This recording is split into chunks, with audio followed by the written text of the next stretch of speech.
42ஆம் சங்கீதம்.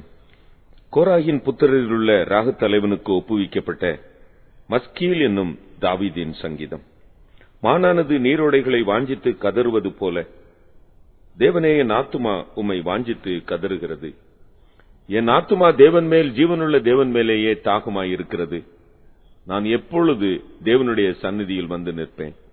உன் தேவன் எங்கே என்று அவர்கள் நாள்தோறும் என்னிடத்தில் சொல்லுகிறபடியால் இரவும் பகலும் என் கண்ணீரே எனக்கு உணவாயிற்று. முன்னே நான் பண்டிகையை ஆசரிக்கிற ஜனங்களோட கூட நடந்து கூட்டத்தின் களிப்பும் துதியுமான சத்தத்தோட தேவாலயத்திற்கு போய் வருவேனே. இவைகளை நான் நினைக்கும் போது என் உள்ளம் எனக்குள்ளே உருகுகிறது.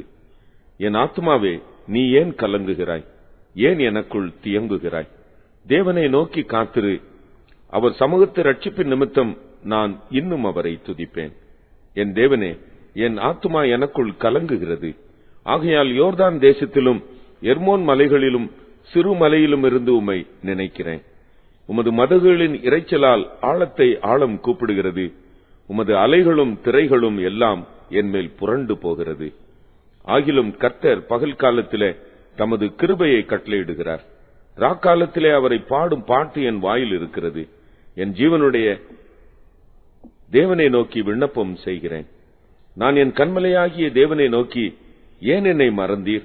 சத்ருவினால் ஒடுக்கப்பட்டு நான் ஏன் துக்கத்தோட திரிய வேண்டும் என்று சொல்லுகிறேன். உன் தேவன் எங்கே என்று என் சத்துருக்கள் நாள்தோறும் என்னோட சொல்லி என்னை நிந்திப்பது என் எலும்புகளை உருவ குத்துகிறது போல் இருக்கிறது. என் ஆத்துமாவே, நீ ஏன் கலங்குகிறாய்? ஏன் எனக்குள் தியங்குகிறாய்? தேவனை நோக்கி காத்திரு. என் முகத்துக்கு ரட்சிப்பும் என் தேவனுமாய் இருக்கிறவரை நான் இன்னும் துதிப்பேன்.